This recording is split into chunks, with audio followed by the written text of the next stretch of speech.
the Mid-Rock Crisis. Today we're going to talk about Motor City, especially the Temptations. They were an American singing group from Detroit, pioneers of psychedelic soul in the 60s. They played a part in the evolution of soul and R&B and formed in 1960 as the Elgins. Otis Williams, Al Bryant, Mel Franklin, Ed Kendricks, and Paul Williams. In '64, Bryant was replaced by David Ruffin as lead vocalist. And then in '68, Ruffin was replaced by Dennis Edwards. Later members were Richard Street, Damon Harris, and Ron Tyson. They had 4 number 1 singles and 14 number 1 R&B singles. 3 Grammys, the first Motown act to win one. Rock and Roll Hall of Fame in 1989. As of 2018, the Temptations are still touring, still tempting. Now, Eddie Kendricks and Paul Williams began singing in church as kids. By 55, they formed a doo-wop quartet with Kel Osborne and Wiley Waller. They named themselves the Cavaliers. They left for Detroit with a new name, the Primes, who became well known in and around Detroit for the precise singing and dancing. With Milton Jenkins as director, Jenkins created a sister group, the Primettes, who became the Supremes. These new groups were influenced by others trying to do the same thing, that is, get their song on the radio. The Miracles, the Cadillacs, Frankie Lyman and the Teenagers, the Drifters, and the Isley Brothers all helped build Motown. Elgins became the Temptations in '61. You're My Dream Come True was the first charting single and went to number 22 R&B. Records from '61 to '63 had little success. Smokey Robinson was brought in as producer and writer. Bryant was replaced by David Ruffin in 1964. Bryant went on to sing in other groups, but he died of cirrhosis of the liver in 1975. The Way You Do the Things You Do, written by Bobby Rogers, who was a bandmate of Smokey Robinson and the Miracles. With Eddie Kendricks on lead vocals, the song became a top 20 hit and ushered in the era of success for the Temptations. Here's the first album, Meet the Temptations, 1964. 1. The Way You Do, the Things You Do. 2. I Want to Love I Can See. 3. You're My Dream Come True. 4. Paradise. 5. May I Have This Dance. 6. Isn't She Pretty? 7. Just Let Me Know. 8. Your Wonderful Love. 9. The Further You Look, the Less You See. 10. Check Yourself. 11. Slow Down Heart. And 12. Farewell My Love. And Ruffin sang lead on the next 3 singles. It's Growing, Since I Lost My Baby, and My Baby. Paul Williams sang lead on Don't Look Back. Norman Whitfield wrote Ain't Too Proud to Beg, and was recorded with Ruffin on lead. Whitfield moved the Temptations away from ballads to brass, heavy soul, like what James Brown was doing. I Know I'm Losing You, with Ruffin on lead, was top 10. I Wish It Would Rain was a hit in '67. And then David Ruffin left. The Supremes were now Diana Ross and the Supremes. Ruffin wanted it to be David Ruffin and the Temptations. And Ruffin was also using cocaine Dennis Edwards of the Contours replaced him. And Ruffin was not easy to be gone. He would sneak into venues to jump up on stage, take the mic away from Edwards, sing Too Proud to Beg, and disappear. He did this several times. Other than having a negative effect on the group, they decided to rehire Ruffin when he begged to come back. But on the night he was supposed to sing for his return engagement, he was a no-show. The Temptations were no longer tempted to retain Ruffin's services. And this story has been supported by Edwards, but rebuffed by Otis Williams. Ruffin filed suit against Motown to release him from the label. You'd think they would after all the chicanery, but business till the end, they refused to release his contract. Motown won the suit out of court, but Ruffin had to stay with Motown as a solo artist until the end of his contract. I'm Gonna Make You Love Me, a collaboration with the Supremes, went to number 2 in the U.S. A joint tour supported new studio albums for both the Supremes and the Temptations. And Sly and the Family Stone was trailblazing funk, and the Temptations followed into psychedelic soul with a top 10 hit, Cloud 9. It was a Grammy, a first for Motown, and Supremes released Reflections and Love Child as their part of the new subgenre. Marvin Gaye did I Heard It Through the Grapevine, and The Fifth Dimension did Aquarius. Temptations' psychedelic single Runaway Child, Running Wild, I Can't Get Next to You, and Ball of Confusion all charted well. Paul Williams succumbed to the effects of sickle cell anemia and fell into depression. Williams was now drinking heavily. In '69, Rich Street was hired to tour in place of Williams, who would dance and lip-sync his parts when live on stage. Street was back unseen, singing the parts.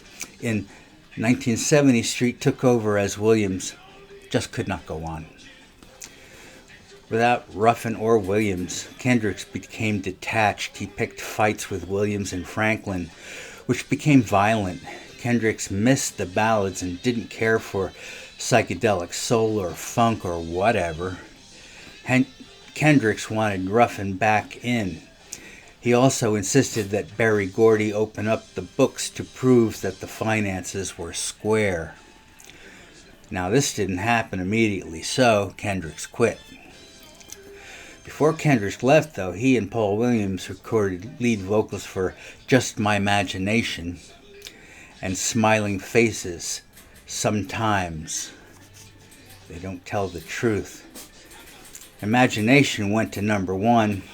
Kendricks signed with Motown's Tomla label, and Ricky Owens came on board, but 2 dates in, he was so nervous he forgot the lyrics.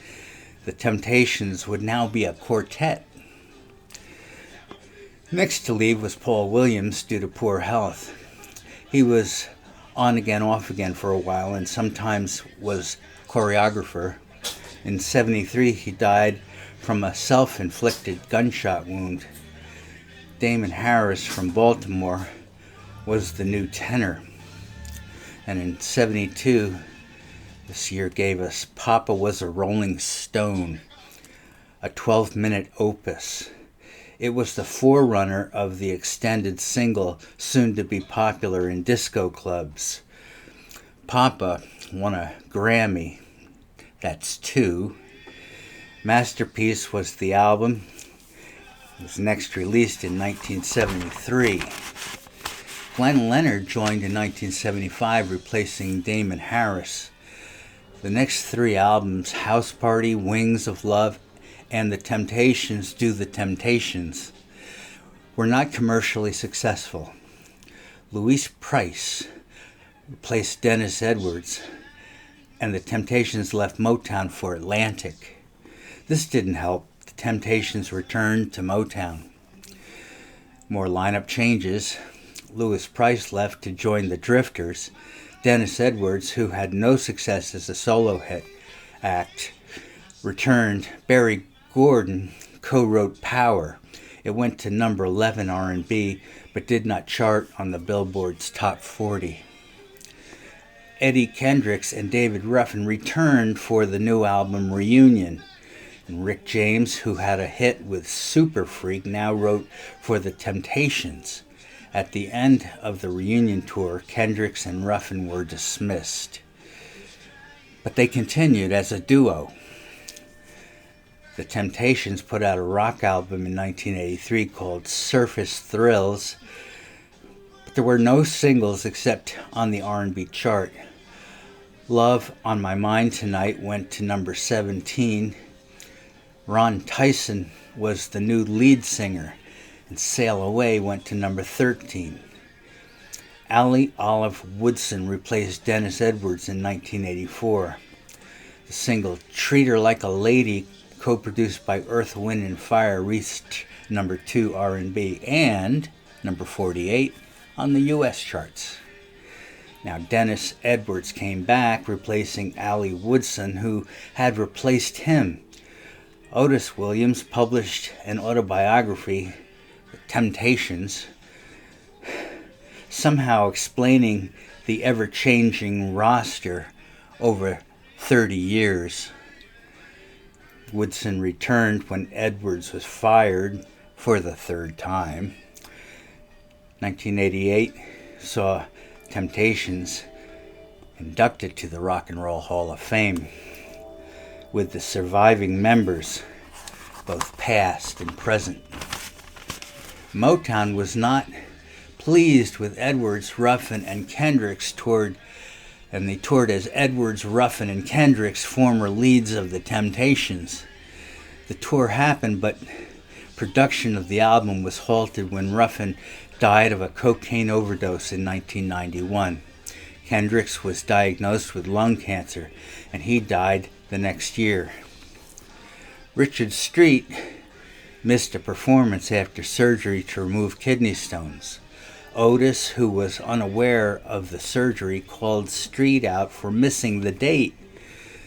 This can be understood, as Otis had seen so much absence and tardiness with other members. Street was hurt. He felt that Otis was unsympathetic and quit after 23 years in the group.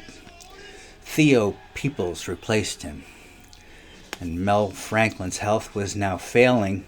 Ray Davis, formerly of Parliament Funkadelic, stood in.